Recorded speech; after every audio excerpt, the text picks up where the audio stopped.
بسم اللہ الرحمن الرحیم۔ دوستو، حضرت عمر بن خطاب رضی اللہ تعالی عنہ بیان کرتے ہیں کہ ایک دفعہ حضور نبی اکرم صلی اللہ علیہ وآلہ وسلم اپنے صحابہ کی محفل میں تشریف فرما تھے کہ بنو سلیم کا ایک اعرابی آیا۔ اس نے ایک گو کا شکار کیا تھا اور اسے اپنی آستین میں چھپا کر اپنے قیام گاہ کی طرف لے جا رہا تھا۔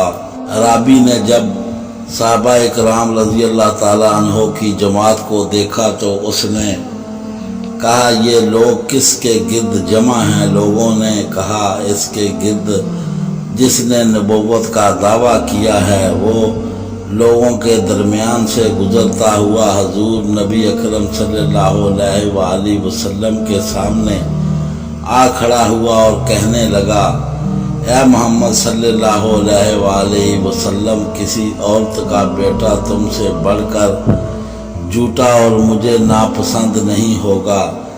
اگر مجھے اس بات کا ڈر نہ ہوتا کہ میری قوم مجھے جلد باز کہے گی تو تمہیں قتل کرنے میں جلدی کرتا اور تمہارے قتل سے تمام لوگوں کو خوش کرتا۔ حضرت عمر رضی اللہ تعالی عنہ نے حضور صلی اللہ علیہ وآلہ وسلم سے عرض کیا، یا رسول اللہ، مجھے اجازت دے کہ میں اس گستاخ کو قتل کر دوں۔ آپ صلی اللہ علیہ وآلہ وسلم نے فرمایا، اے عمر، کیا تم جانتے نہیں کہ حلیم و بردبار آدمی ہی نبوت کے لائق ہوتا ہے؟ وہ اعرابی حضور نبی اکرم صلی اللہ علیہ وآلہ وسلم کی طرف متوجہ ہوا اور کہنے لگا، مجھے اربا کی قسم میں تم پر ایمان نہیں لاتا۔ حضور نبی اکرم صلی اللہ علیہ وآلہ وسلم نے اس سے پوچھا، اے اعرابی، کس چیز نے تمہیں اس بات پر ابھارا ہے کہ تم میری مجلس کی تکریم کو بالائے طاق رکھ کر ناحق گفتگو کرو؟ اس نے بے ادبی سے رسول اللہ صلی اللہ علیہ وآلہ وسلم سے کہا، کیا آپ بھی میرے ساتھ ایسی ہی گفتگو کریں گے؟ اور کہا، مجھے لات و عزا کی قسم، میں آپ پر اس وقت تک ایمان نہیں لاؤں گا جب تک یہ گو آپ پر ایمان نہیں لاتی۔ اس کے ساتھ ہی اس نے اپنی آستین سے گو نکال کر حضور نبی اکرم صلی اللہ علیہ وآلہ وسلم کے سامنے پھینک دی اور کہا، اگر یہ گو آپ پر ایمان لے آئے تو میں بھی آپ پر ایمان لے آؤں گا۔ پس حضور نبی اکرم صلی اللہ علیہ وآلہ وسلم نے فرمایا، اے گو کلام کر۔ پس گو نے ایسی واضح اور فصیح عربی میں کلام کیا کہ جسے تمام لوگوں نے سمجھا۔ اس گو نے عرض کیا، اے دو جہان کے رب رسول صلی اللہ علیہ وآلہ وسلم، میں آپ کی خدمت میں حاضر ہوں۔ حضور نبی اکرم صلی اللہ علیہ وآلہ وسلم نے اس سے پوچھا، تم کس کی عبادت کرتی ہو؟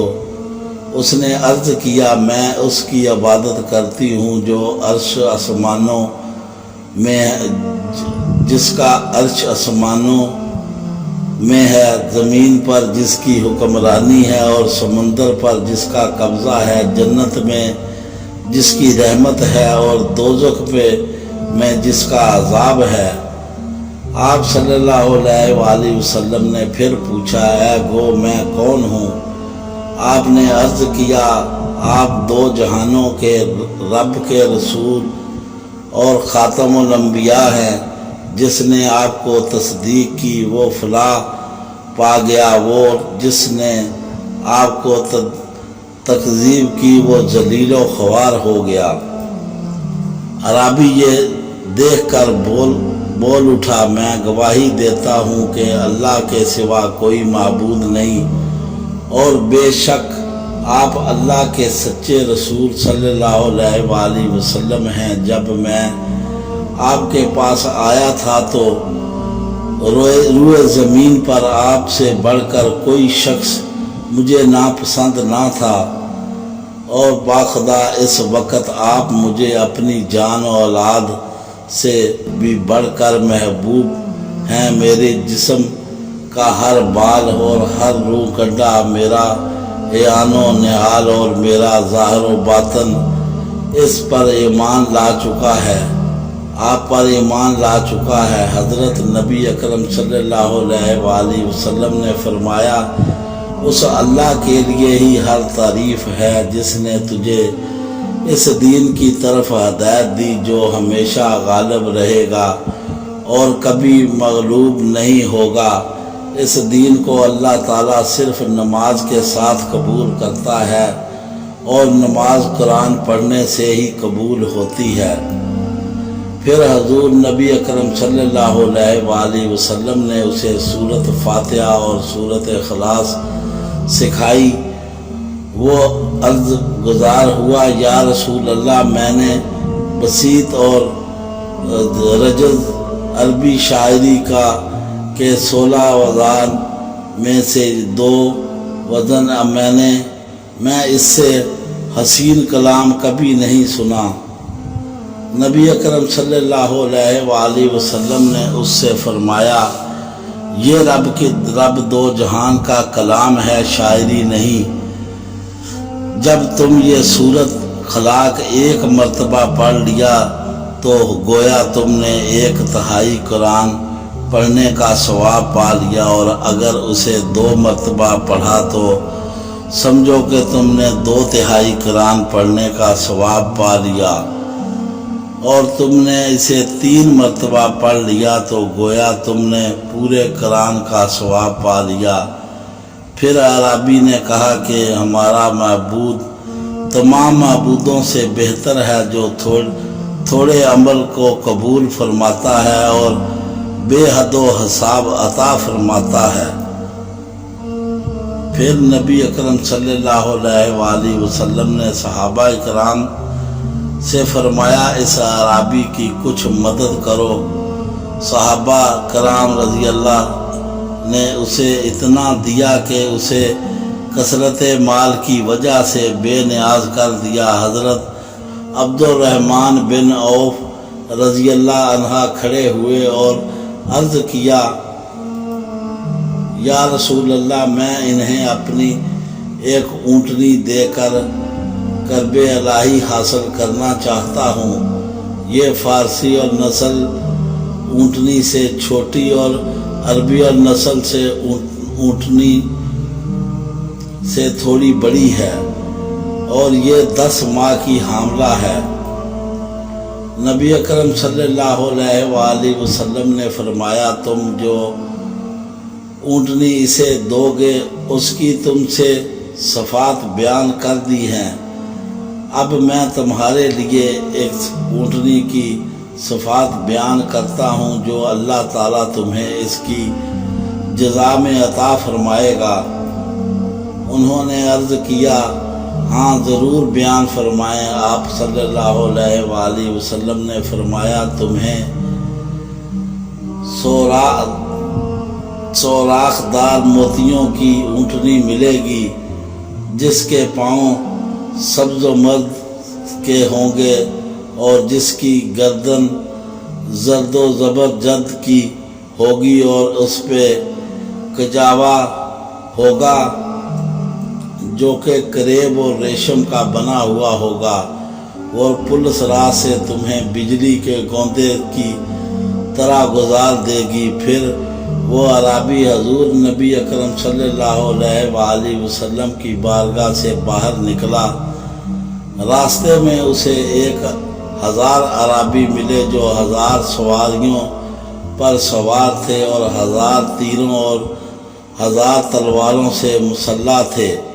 اس نے ان سے پوچھا، تم کہاں جا رہے ہو؟ تو انہوں نے کہا، ہم اس سے لڑنے جا رہے ہیں جو کذب بیانی سے کام لیتا ہے اور یہ دعویٰ کرتا ہے کہ وہ نبی ہے۔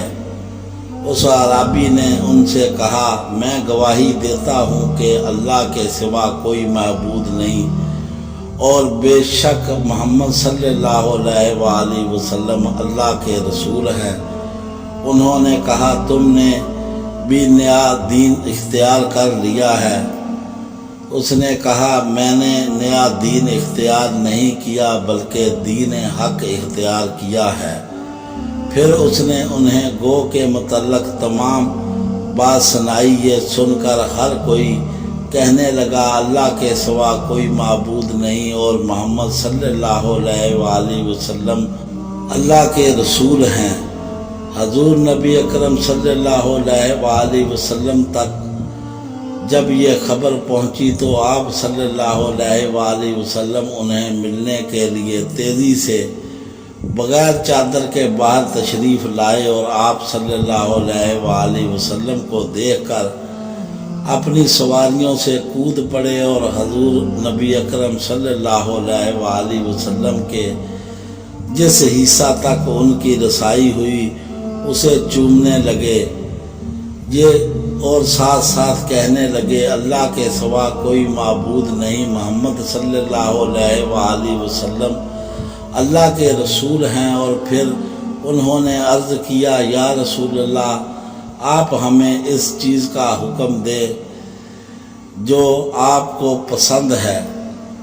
آپ صلی اللہ علیہ وآلہ وسلم نے فرمایا تم خالد بن ولید کے جھنڈے تلے ہو گئے۔ راوی بیان کرتے ہیں کہ سارے عرب میں صرف بنو سلیم کے ہی 1000 لوگ بیک وقت ایمان لائے۔ دوستو ہماری کہانی پسند آئے تو دوستوں میں شیئر کریں اور ہمارے چینل کو سبسکرائب کریں، بیل آئیکن کا بٹن ضرور دبائیں۔ اللہ حافظ۔